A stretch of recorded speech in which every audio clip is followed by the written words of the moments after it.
नमस्कार, म कलाकार गीता थापा। नमस्ते, म कलाकार मनिषा ओझा।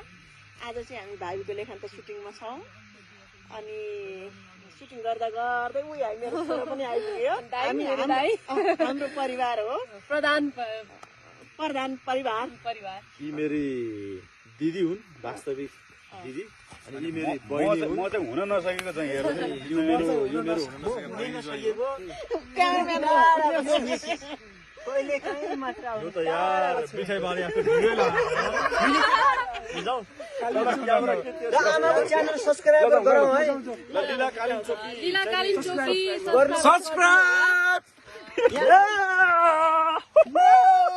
सब्स्क्राइब आमाले यहाँ like comment share subscribe YouTube च्यानलमा चाहिँ उहाँको नाम चाहिँ लीला कालिम चोकी छ र सबैजनाले सब्स्क्राइब गरिदिनु होला, सबैजनाले सेयर गरिदिनु होला र धेरै